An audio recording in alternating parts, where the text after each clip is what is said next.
bem? Estamos aqui mais uma vez para gravar esse vídeo explicativo. O assunto do vídeo é a Revolução Francesa para as turmas de 8º ano. Então vamos começar? Muito bem. Então a Revolução Francesa, ela é uma revolução bastante importante. É uma revolução que vai promover profundas transformações bastante radicais no cenário político, econômico e social da Europa, e também vai repercutir nas Américas, né?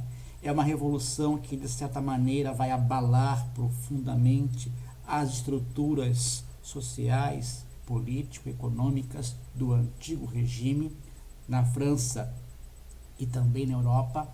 Este processo revolucionário durou 10 anos, entre os anos de 1789 e 1799. É uma revolução burguesa, porque foi liderada e conduzida pela burguesia, ávida de ter o poder político. Esta revolução também contou com a participação da população. Nós podemos ver aqui na imagem, esta imagem retrata a tomada da Bastilha pelo povo, né? Ao fundo a Bastilha, que era um castelo, né? Que era uma prisão onde se eram aprisionados os inimigos políticos do Estado absolutista, né? E também era lá que estavam guardadas as armas, né? Então a tomada da Bastilha é um símbolo, né? O símbolo do fim de uma era, do fim de uma estrutura política opressora que era o antigo regime, né? Cujo poder estava baseado no absolutismo monárquico, né? Eram os reis que governavam de maneira absoluta a sociedade. Então, vamos continuar com a nossa aula.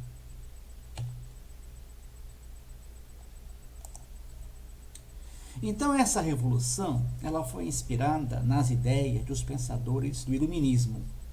Então, aqueles pensadores iluministas que faziam críticas à sociedade do antigo regime, críticas à monarquia absolutista, críticas à economia mercantilista, críticas aos privilégios sociais da nobreza e do clero, críticas à intransição do pensamento religioso da Igreja Católica, né? E também foi uma revolução motivada pela situação econômica e social em que vivia a população francesa, né?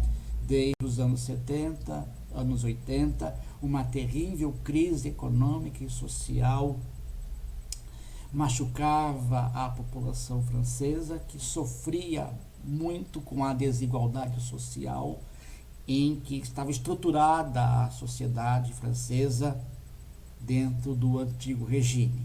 E ela marca o início do fim do absolutismo na Europa, né?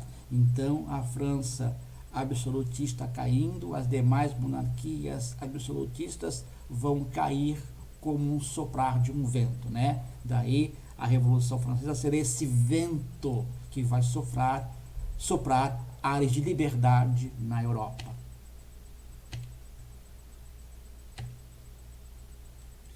Muito bem, então a França era uma monarquia absolutista, sendo governada pelo rei Luís XVI, né? E durante o seu governo, uma intensa crise política e econômica vai se abater sobre a população francesa, né?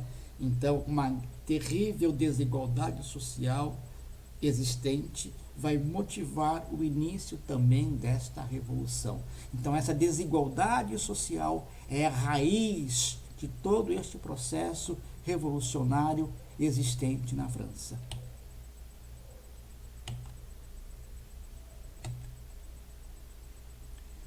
Muito bem. O fato que desencadeou, ou seja, o fato que vai dar início a todo o processo revolucionário, foi quando o povo invadiu a Bastilha. Então, a Bastilha é um símbolo, né? Era o símbolo do poder absolutista, porque na Bastilha estavam os presos políticos inimigos do Estado absolutista. Então lá também era onde se guardava as munições, né? Era o paiol do governo, né? Ficava lá em Paris. Então a queda da Bastilha tem esse significado. O povo invadindo a Bastilha no dia 14 de julho de 1789 é o fato que vai desencadear todo o processo revolucionário, né? Ou seja, é o estopim que acende a chama da revolução na França.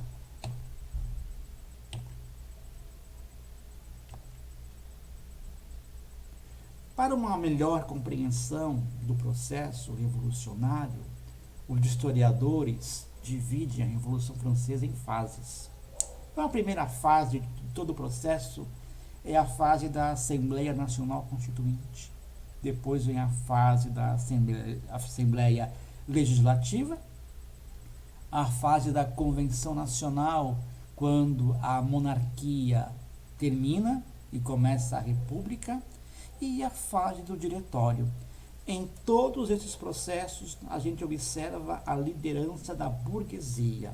É a burguesia que está no poder, né, influenciando o poder político na França.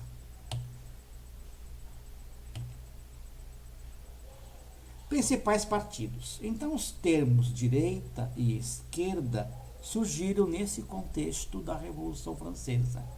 Nós temos os partidos dos girondinos e o dos jacobinos. Girondinos porque sentava-se à direita no parlamento. Jacobinos porque ficava à esquerda do parlamento, né? Então, girondinos representa a direita.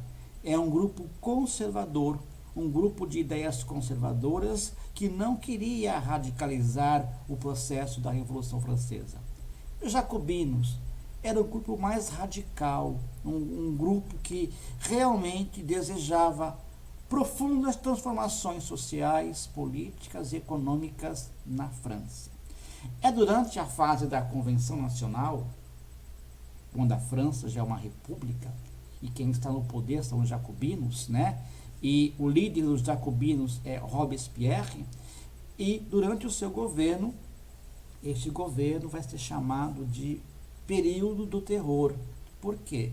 Porque os jacobinos vão implementar uma política onde a guilhotina vai ser bastante utilizada contra os seus opositores. Então, a guilhotina era o recurso ou a ferramenta empregada para amedrontar, para perseguir, para calar os opositores, né? A guilhotina, inclusive, foi empregada contra o rei Luís XVI. Ela decepou a cabeça, né, do rei. E todos os seus opositores, dos jacobinos, né, ou de Robespierre, vão sofrer esta mesma pena de morte, a morte da guilhotina. Então, por isso que o período era chamado de terror.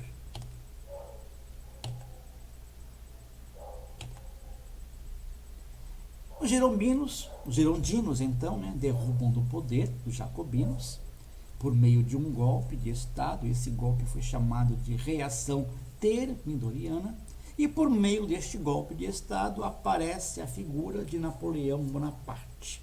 Então, Napoleão Bonaparte, né, é um militar que se destaca bastante durante a Revolução Francesa, e com o apoio dos girondinos para frear este carro da Revolução, para frear os anseios, os ímpetos dos jacobinos, né? Napoleão Bonaparte toma o poder, dá um golpe de Estado. Este golpe de Estado é chamado de 18 Brumário, e com o golpe do 18 Brumário chegava ao fim o ciclo revolucionário francês, né? Este Napoleão Bonaparte, uma vez no poder, vai consolidar e garantir as conquistas obtidas pela burguesia francesa, né? Então, Napoleão Bonaparte, por meio do golpe 18 Brumário, encerra o ciclo da Revolução Francesa. Este ciclo se encerra em 1799. Então, foram 10 anos de avanços e retrocessos de indas e vindas, de avanços que a Revolução Francesa vai provocar na sociedade francesa.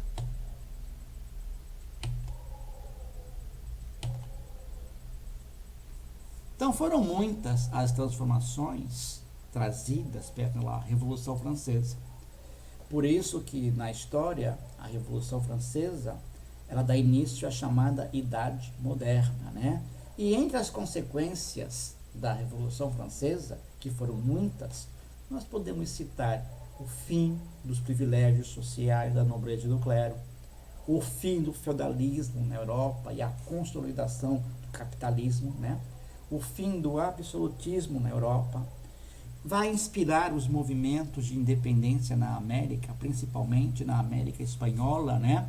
As ideias de liberdade do Iluminismo e da Revolução Francesa vai atingir em cheio as colônias espanholas na América. Depois vai consagrar a ideia de república como forma de governo. Aqui nas Américas, a primeira república que foi organizada foi a República dos Estados Unidos, né? Porque os norte-americanos fizeram uma revolução chamada Revolução Americana, foi a independência das 13 colônias, de inspiração também iluminista. Então, vai consagrar a ideia de república e, junto com a ideia de república, a ideia da separação dos poderes, a ideia de um executivo, um legislativo e um judiciário, né, independentes e harmônicos entre si. E também vai valorizar as ideias liberais, né? As ideias de liberdade individual serão bastante aplicadas e consagradas na Europa e também nas Américas. E vai consolidar o nacionalismo, né? O nacionalismo enquanto ideologia de Estado, né?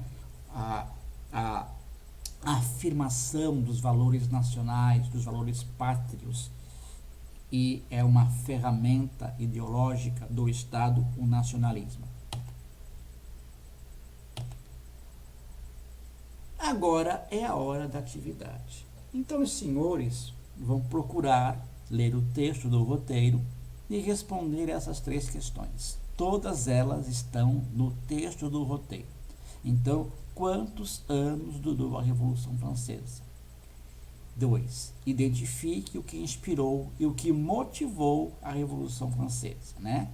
Então, quais foram as ideias que inspiraram os revolucionários e o que motivou, de fato, esta Revolução Francesa. Depois, 3. Cite 3 transformações trazidas pela Revolução Francesa que se espalharam pelo mundo. Obrigado pela atenção, pela participação dos senhores e até uma próxima aula, se Deus quiser. Muito obrigado e até lá.